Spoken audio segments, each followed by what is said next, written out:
तो एक ऐसा सवाल है जिसने हाल ही में कई इन्वेस्टर्स की रातों की नींद उड़ा दी है। 30 जनवरी, एक ऐसा दिन जिसे सिल्वर मार्केट के लिए ब्लैक फ्राइडे कहा जा रहा है। जबरदस्त तेजी के बाद अचानक ऐसा तो क्या हो गया कि चांदी का बाजार ताश के पत्तों की तरह बिखर गया।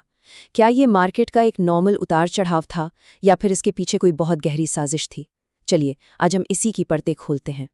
जरा इस आंकड़े पर नजर डालिए, -32% एक ही दिन में। जी हाँ, ये 1980 के बाद से अब तक की सबसे बड़ी सिंगल डे गिरावट थी। मतलब सोचिए, जनवरी में ही सिर्फ 30 दिनों के अंदर सिल्वर की कीमतें 73% तक ऊपर गई थी। और फिर अचानक ये ऐतिहासिक गिरावट, इसने तो मार्केट्स में जैसे भूचाल ला दिया।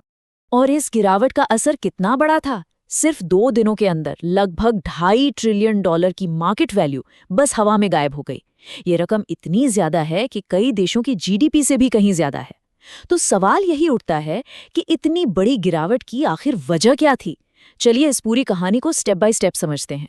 तो आज हमारी पड़ताल का रोड मैप कुछ इस तरह है। सबसे पहले हम सिल्वर के ब्लैक फ्राइडे की ऑफिशियल कहानी को देखेंगे। फिर हम उन 4 बड़े ही संदिग्ध इत्तेफाकों पर नजर डालेंगे जो कई सवाल खड़े करते हैं। इसके बाद हम बाजार में मैनिपुलेशन के इतिहास को खंगालेंगे, पेपर और फिजिकल सिल्वर के खेल को समझेंगे और आखिर में ये देखेंगे कि एक आम निवेशक के लिए इन सब का क्या मतलब है। तो ठीक है, चलिए उस कहानी से शुरू करते हैं जो दुनिया भर की मीडिया ने हमें और आपको बताई। देखिए, जब भी बाजार में कोई बड़ी घटना होती है ना, तो एक सीधी साधी आसान सी एक्सप्लेनेशन सामने रख दी जाती है। इस क्रैश के लिए भी एक वजह बताई गई और एक चेहरा सामने लाया गया। ये है वो ऑफिशियल लॉजिक जो हमें दिया गया। बताया गया कि केविन वॉश को यूएस फेड के नए चेयरमैन के तौर पर नॉमिनेट किया गया है। अब वॉश एक हॉक माने जाते हैं, मतलब वो टाइटर मॉनेटरी पॉलिसी के सपोर्टर है। आसान भाषा में कहें तो वो कम पैसा छापेंगे। अब कम पैसा छपने का मतलब है कि यूएस डॉलर मजबूत होगा, और जब भी डॉलर मजबूत होता है तो सिल्वर जैसी कमोडिटीज जिनकी कीमत डॉलर में होती है वो कमजोर हो जाती हैं। सुनने में ये लॉजिक बिल्कुल परफेक्ट लगता है ना? पर सवाल तो यही है कि क्या यह पूरी सच्चाई है? क्या सिर्फ एक नॉमिनेशन से बाजार में इतना बड़ा भूचाल आ सकता है, या फिर यह सिर्फ एक कहानी है जो असली खेल पर पर्दा डालने के लिए बनाई गई थी? क्योंकि जिस दिन ये क्रैश हुआ उस दिन एक नहीं, 2 नहीं, बल्कि 4 ऐसे इत्तेफाक हुए जो यकीन करने लायक ही नहीं है। अब हम आते हैं इस पड़ताल के सबसे दिलचस्प हिस्से पर, वो 4 कोइंसिडेंसेस जो उसी एक दिन हुए और जो इस पूरी कहानी को एक नया ही मोड़ देते हैं।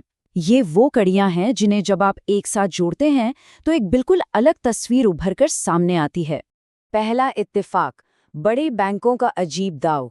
जेपी मॉर्गन और दूसरे बड़े बैंकों ने अपनी बहुत बड़ी शॉर्ट पोजीशंस को ठीक उसी समय क्लोज किया जब सिल्वर की कीमत अपने सबसे निचले स्तर पर थी। अब ये अजीब क्यों है? अजीब इसलिए है क्योंकि शॉर्ट पोजीशन को क्लोज करने का मतलब होता है खरीदना। तो सोचिए, एक तरफ बाजार में जबरदस्त खरीदारी हो रही है, लेकिन कीमतें ऊपर जाने के बजाय और तेजी से नीचे गिर रही हैं। ये तो मार्केट के सामान्य नियमों के बिल्कुल खिलाफ है। अब शायद कुछ लोग सोच रहे होंगे कि ये शॉर्ट पोजीशन आखिर है क्या, तो इसे आसान भाषा में समझते हैं। आमतौर पर हम क्या करते हैं, कोई चीज सस्ते में खरीदते हैं और दाम बढ़ने पर बेचकर मुनाफा कमाते हैं। बाय लो सेल हाई। शॉर्ट पोजीशन इसका ठीक उल्टा है, सेल हाई बाय लो। इसमें आप पहले कोई चीज बेचते हैं जो आपके पास है भी नहीं, इस उम्मीद में कि उसकी कीमत गिरेगी, और जब कीमत गिर जाती है तब आप उसे सस्ते में खरीदकर अपना सौदा पूरा करते हैं। ये बेसिकली बाजार के गिरने पर लगाया गया एक दांव है। दूसरा इत्तेफाक, बाजार से लिक्विडिटी का अचानक गायब हो जाना। ठीक उसी दिन लंदन मेटल एक्सचेंज यानी एलएमई, जो दुनिया के सबसे बड़े मेटल एक्सचेंजों में से एक है, उसका सिस्टम अचानक ऑफलाइन हो गया। और सिर्फ एलएमई ही नहीं, उसी समय एचएसबीसी का ट्रेडिंग सिस्टम भी ठप पड़ गया। ये दोनों ही मार्केट में लिक्विडिटी के बहुत बड़े सोर्स हैं। अब लिक्विडिटी का मतलब है बाजार में खरीदार, तो इनके ऑफलाइन होने का सीधा मतलब था कि जब बिकवाली का दबाव बढ़ा तो सामने कोई बड़ा खरीदार था ही नहीं जो गिरती हुई कीमतों को संभाल सके। तीसरा इत्तेफाक, और ये शायद सबसे खतरनाक था, मार्जिन स्क्वीज। कॉमेक्स जैसे एक्सचेंजों ने अचानक क्रैश के बीच में ही मार्जिन रिक्वायरमेंट्स को बहुत ज़्यादा बढ़ा दिया। इसका सीधा असर उन ट्रेडर्स पर पड़ा जो लेवरेज लेकर यानी ब्रोकर से उधार लेकर ट्रेड कर रहे थे। उन्हें या तो अपने अकाउंट में और पैसा डालना था या अपनी पोजीशंस बेचनी थी। अब गिरते बाजार में ज्यादातर रिटेल ट्रेडर्स के पास अतिरिक्त पैसा तो था नहीं, इसलिए उन्हें मजबूरन अपनी पोजीशंस बेचनी पड़ी, जिससे बाजार में बिकवाली की एक सुनामी सी आ गई। ये मार्जिन कॉल क्या होता है? ये ट्रेडर्स के लिए एक बुरे सपने जैसा है। मान लीजिए आपने ब्रोकर से उधार लेकर कोई सौदा किया है। अगर वो सौदा घाटे में जाने लगता है तो ब्रोकर आपको फोन करके कहता है, भाई अपने अकाउंट में और पैसा डालो वरना तुम्हारा सौदा जबरदस्ती बंद कर दिया जाएगा। और अगर आप पैसा नहीं डाल पाते तो आपकी पोजीशन जबरदस्ती क्लोज कर दी जाती है, चाहे आपको कितना भी नुकसान क्यों ना हो रहा हो। और उस दिन यही हजारों ट्रेडर्स के साथ हुआ। और चौथा और आखिरी इत्तेफाक, खरीदारों की गैर मौजूदगी। जिस शुक्रवार को ये क्रैश हुआ, उस दिन तक भारत, चीन और दूसरे एशियाई बाजार वीकेंड के लिए बंद हो चुके थे। अब इससे क्या फर्क पड़ता है?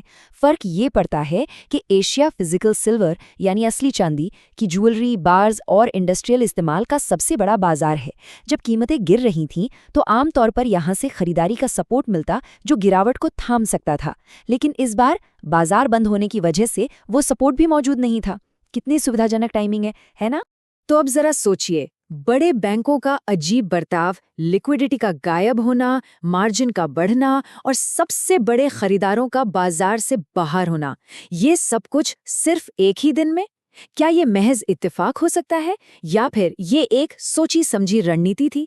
इस सवाल का जवाब शायद हमें इस कहानी के एक मुख्य खिलाड़ी के इतिहास में मिल सकता है। और देखिए, ये कोई हवाई बात नहीं है। खुद स्रोत बताते हैं कि जेपी मॉर्गन पर पहले भी सोने और चांदी के बाजारों में हेरफेर करने के लिए $920 मिलियन का भारी भरकम जुर्माना लग चुका है। ये जुर्माना 2008 से 2016 के बीच की गई गड़बड़ियों के लिए था। तो मतलब एक पैटर्न तो साफ दिखता है। ये देखिए 2020 के उस सेटलमेंट की details. JP Morgan chase and company पर स्पूफिंग के जरिए मार्केट मैनिपुलेशन का आरोप था, जिसके लिए उन्होंने $920 मिलियन का जुर्माना तो भरा, लेकिन बात यहीं खत्म नहीं हुई। माइकल नोवाक, जो उस समय के हेड ट्रेडर थे, उन्हें 1 साल की जेल हुई और ग्रेग स्मिथ नाम के एक और ट्रेडर को 2 साल की जेल हुई। इससे पता चलता है कि ये आरोप कितने संगीन थे। अभी स्पूफिंग क्या बला है? ये एक गैर कानूनी तकनीक है जिसमें बाजार को धोखा देने के लिए बहुत बड़े नकली खरीदने या बेचने के ऑर्डर डाले जाते हैं। इन ऑर्डर्स को पूरा करने का कोई इरादा नहीं होता। इसका एकमात्र मकसद होता है दूसरे ट्रेडर्स को डराकर या ललचाकर कीमतों को अपनी मन मुताबिक दिशा में ले जाना। ये मार्केट को ब्लफ करने जैसा है। ये काम कैसे करता है, इसे समझिए।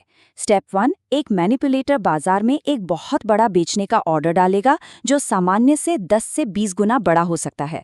स्टेप 2, दूसरे ट्रेडर्स और कंप्यूटर एल्गोरिदम्स इस बड़े ऑर्डर को देखकर घबरा जाते हैं और वो भी बेचना शुरू कर देते हैं, जिससे कीमतें गिरने लगती हैं। स्टेप 3, जैसे ही कीमतें गिरती हैं, मैनिपुलेटर अपना नकली ऑर्डर कैंसिल कर देता है। और स्टेप 4, वो उसी कम कीमत पर खुद खरीदारी कर लेता है जिस कीमत को उसने खुद ही गिराया था। अब सवाल ये उठता है कि सिल्वर के बाजार में ही इस तरह की हेरफेर करना इतना आसान क्यों है? इसकी वजह सिल्वर मार्केट की एक बुनियादी कमजोरी में छिपी है, जिसे पेपर बनाम फिजिकल का खेल कहते हैं। असल में सिल्वर के 2 बाजार हैं। एक है पेपर सिल्वर का बाजार, जहां फ्यूचर्स, ईटीएफ्स और स्वैप्स जैसे कागजी कॉन्ट्रैक्ट्स ट्रेड होते हैं। दुनिया भर में चांदी की कीमत यहीं तय होती है। दूसरा है फिजिकल सिल्वर का बाजार, जहां असली चांदी के सिक्के और बार्स खरीदे बेचे जाते हैं, जो असली डिमांड को दिखाता है। दिक्कत यह है कि कीमत तय करने वाला पेपर मार्केट बहुत ज़्यादा लेवरेज्ड और एब्स्ट्रैक्ट है, जबकि असली चांदी का बाजार टेंजिबल है। और ये कमजोरी इस एक आंकड़े से साफ हो जाती है। सिल्वर में पेपर टू फिजिकल रेशियो है 408:1। इसका मतलब है कि हर 1 औंस असली फिजिकल चांदी के मुकाबले बाजार में 408 औंस के कागजी दावे ट्रेड हो रहे हैं। मतलब चांदी की कीमत का 99% से ज्यादा हिस्सा असली चांदी पर नहीं, बल्कि सिर्फ कागजी सौदों पर तय हो रहा है। और यही वजह है कि इसे मैनिपुलेट करना इतना आसान हो जाता है। तो इस पूरी कहानी से, इन इत्तेफाकों से और बाजार के इस बनावट से एक आम निवेशक को क्या समझना चाहिए? ये सिर्फ सिल्वर की कहानी नहीं है, ये बाजार के उस खेल को समझने के बारे में है जो अक्सर पर्दे के पीछे चलता है। यहाँ कुछ ज़रूरी बातें हैं जो ध्यान में रखनी चाहिए। पहली, जो ऑफिशियल कहानी बताई जाती है वो अक्सर पूरी कहानी नहीं होती। दूसरी, बड़े और शक्तिशाली खिलाड़ी लिक्विडिटी और मार्जिन जैसे नियमों का इस्तेमाल करके बाजार को प्रभावित कर सकते हैं। तीसरी, किसी भी कमोडिटी की कागजी कीमत उसकी असली सप्लाई और डिमांड से पूरी तरह अलग हो सकती है। और सबसे ज़रूरी बात, जब आप लेवरेज का इस्तेमाल करते हैं तो ये समझना ज़रूरी है कि आप एक ऐसे बाजार में हैं जिसे इंजीनियर किया जा सकता है। आप सिर्फ बाजार से नहीं लड़ रहे हैं, आप हाउस से लड़ रहे हैं। और अंत में बस ये एक सवाल, जब हाउस यानी वो लोग जो खेल के नियम बनाते हैं वो खेल के बीच में ही नियम बदल सकते हैं, तो क्या हम सच में खेल रहे हैं या हमारे साथ खेला जा रहा है? इस पर सोचिएगा ज़रूर।